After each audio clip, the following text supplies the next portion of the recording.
Hi everyone, ನಮಸ್ತೆ, welcome back. ಹೇಗಿದ್ದೀರಾ ಎಲ್ಲರೂ? ಬದನೆಕಾಯಲ್ಲಿ ಸಾಕಷ್ಟು ವೆರೈಟಿಗಳನ್ನ ಮಾಡ್ತಿರ್ತೀವಿ. ಮಸಾಲೆ ಹಾಕಿ ಆಗಿರ್ಬೋದು ಅಥವಾ ಹಾಕ್ದೇನೆ ಆಗಿರ್ಬೋದು. ಒಂದ್ಸಾರಿ ಈ ರೀತಿ ಟ್ರೈ ಮಾಡಿ ನೋಡಿ, ನಿಮಗೆಲ್ಲ ಖಂಡಿತ ಇಷ್ಟ ಆಗುತ್ತೆ. ಹಾಗಿದ್ರೆ ವೇಟ್ ಮಾಡ್ದೇನೆ ಹೇಗೆ ಮಾಡೋಂತ ನೋಡೋಣ ಬನ್ನಿ. ಫಸ್ಟ್ ನಾವಿಲ್ಲಿ ಮಸಾಲೆ ರೆಡಿ ಮಾಡ್ಕೊಳ್ಳೋಣ. ಅದಕ್ಕೆ ನಾನಿಲ್ಲಿ ಶೇಂಗಾ ಹಾಗೆ ಹಸಿಮೆಣಸು ಎಣ್ಣೆನಲ್ಲಿ ಫ್ರೈ ಮಾಡಿ ಇಟ್ಕೊಂಡಿರೋದು, 1 ಬಟ್ಲಷ್ಟು ಒಣ ಕೊಬ್ಬರಿ, ಅದು ಕೂಡ ಬಿಸಿ ಮಾಡಿ ಇಟ್ಕೊಂಡಿದ್ದೀನಿ. 2 ಸ್ಪೂನಷ್ಟು ಗುರೆಳ್ ಪುಡಿ, ಹಾಗೆ 1 ಸ್ಪೂನಷ್ಟು ಬಿಳಿ ಎಳ್ಳನ್ನ ತೊಗೊಂಡಿದ್ದೀನಿ, ಅದು ಕೂಡ ಫ್ರೈ ಮಾಡಿ ಇಟ್ಕೊಂಡಿರೋದು. ಹಾಗೆ 4-5 ಗೆಡ್ಡೆ ಬೆಳ್ಳುಳ್ಳಿ. ಇದಿಷ್ಟನ್ನು ನಾನು ಫ್ರೈ ಮಾಡಿ ಇಟ್ಕೊಂಡಿರೋದು, ಹಸಿದಲ್ಲ. ಒಣ ಕೊಬ್ಬರಿ ಕೂಡ ಸ್ವಲ್ಪ ಬಿಸಿ ಮಾಡಿ ಇಟ್ಕೊಂಡಿದ್ದೀನಿ. ಅದಾದ ನಂತರ ಇದಕ್ಕೆ ನಾನಿಲ್ಲಿ ಒಂದು ಸ್ವಲ್ಪ ಕೊತ್ತಂಬರಿ ಸೊಪ್ಪು ಕೂಡ ಹಾಕ್ಕೊಳ್ತೀನಿ.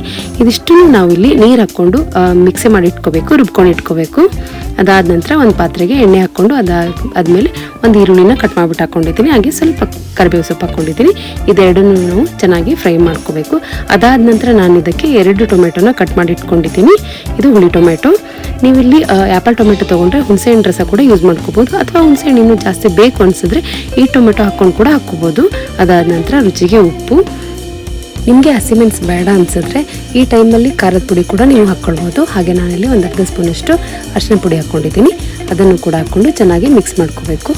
ಖಾರದ ಪುಡಿನ ನೀವು ರುಬ್ಬಬೇಕಾದ್ರೂ ಕೂಡ ಹಾಕ್ಕೊಳ್ಬೋದು. ನಾನಿಲ್ಲಿ ಅರ್ಧ kg ಬದನೆಕಾಯಿನ ತೊಗೊಂಡಿದ್ದೀನಿ. ನಾನಿಲ್ಲಿ ಉದ್ದುದಕ್ಕೆ ಕಟ್ ಮಾಡಿ ಇಟ್ಕೊಂಡಿದ್ದೀನಿ. ನಿಮಗೆ ಬೇಕು ಅನಿಸಿದ್ರೆ ಬದನೆಕಾಯಿ ಎಣ್ಗಾಯಿ ಮಾಡೋದಕ್ಕೆ ನಾವು ಫುಲ್ಲಾಗಿ ಕಟ್ ಮಾಡ್ತೀವಲ್ಲ, ಆ ಥರ ಕೂಡ ಕಟ್ ಮಾಡ್ಕೊಂಡು ಹಾಕ್ಕೊಳ್ಬೋದು. ಅದಾದ ನಂತರ ನಾವು ಮೊದಲೇ ಏನು ರುಬ್ಬಿಟ್ಕೊಂಡಿದ್ವಲ್ಲ, ಮಸಾಲೆ ತರಿಸಿದ್ನಲ್ಲ, ಆ ಪೇಸ್ಟನ್ನ ನಾನಿಲ್ಲಿದೆ. ಮಸಾಲೆನ ರುಬ್ಕೋಬೇಕಾದ್ರೆ ನಾನು ಉಪ್ಪು ಅರಿಶಿನ ಯಾವುದನ್ನು ಮಿಕ್ಸ್ ಮಾಡಿಲ್ಲ. ಮೊದಲೇ ತೋರಿಸಿದಾಗೆ ಏನು ಮಸಾಲೆ ತೋರಿಸಿದ್ನೋ ಅದನ್ನಷ್ಟೇ ಹಾಕ್ಕೊಂಡು ರುಬ್ಕೊಂಡು ಇಟ್ಕೊಂಡಿದ್ದೀನಿ. ಮಸಾಲೆನ ನಾನು ಸ್ಮೂತಾಗಿ ಪೇಸ್ಟ್ ಥರ ಮಾಡ್ಕೊಂಡಿಲ್ಲ, ಹಾಗೆ ಪೂರ ತರಿತರಿಯಾಗಿ ಕೂಡ ಇಟ್ಟಿಲ್ಲ, ಮೀಡಿಯಮ್ ಆಗಿ ಮಾಡ್ಕೊಂಡಿದ್ದೀನಿ. ಆ ಥರನೇ ಮಾಡ್ಕೋಬೇಕು, ಅಂದರೆ ಟೇಸ್ಟ್ ಚೆನ್ನಾಗಿರುತ್ತೆ. ಇವಾಗ ಇದನ್ನಿಷ್ಟು ಮಿಕ್ಸ್ ಮಾಡ್ಕೊಂಡಿದ್ದೀನಿ. ಅದಾದ ನಂತರ ಮಸಾಲೆ ರುಬ್ಬಿರೋ ನೀರೇನಿರುತ್ತೆ ಅದನ್ನು ಹಾಕ್ಕೊಂಡಿದ್ದೀನಿ. ಹಾಗೆ ಅದಾದಮೇಲೆ ಒಂದು ಅರ್ಧ ಗ್ಲಾಸಷ್ಟು ನೀರು ಕೂಡ ಹಾಕ್ಕೊಂಡಿದ್ದೀನಿ. ಇದನ್ನಿಷ್ಟು ಹಾಕಿ ಮಿಕ್ಸ್ ಮಾಡ್ಕೋಬೇಕು. ನೀರಿಲ್ಲಿ ಜಾಸ್ತಿ ಹಾಕ್ಕೊಳಕ್ಕೆ ಹೋಗಬಾರ್ದು, ಯಾಕಂದರೆ ಬದನೆಕಾಯಿ ಬೇಗ ಬೇಯುತ್ತೆ. ನಾನಿಲ್ಲಿ ಅರ್ಧ kg ಬದನೆಕಾಯಿಗೆ ಬೇಕಾಗುವಷ್ಟು ಮಸಾಲೆನ ಮಾಡ್ಕೊಂಡಿದ್ದು. ನಿಮಗೆ ನೀವು ಎಷ್ಟು ಬೇಕೋ ನೋಡ್ಕೊಂಡು ಮಾಡ್ಕೋಬೋದು. ಇದನ್ನು 5 ನಿಮಿಷ ಬೇಯೋದಕ್ಕೆ ಬಿಟ್ಬಿಟ್ಟಿದ್ದೀನಿ.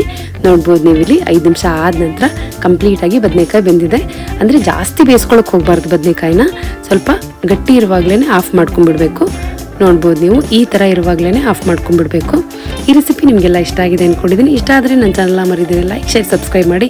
ಮತ್ತೆ ಬರ್ತೀನಿ ಒಳ್ಳೆ ರೆಸಿಪಿ ಜೊತೆಗೆ. ಅಲ್ಲಿವರೆಗೂ ಸಾಯಿಬಾಬಾ ನಿಮ್ಮೆಲ್ಲರಿಗೂ ಒಳ್ಳೇದು ಮಾಡಲಿ. Stay healthy, stay happy. Sairam.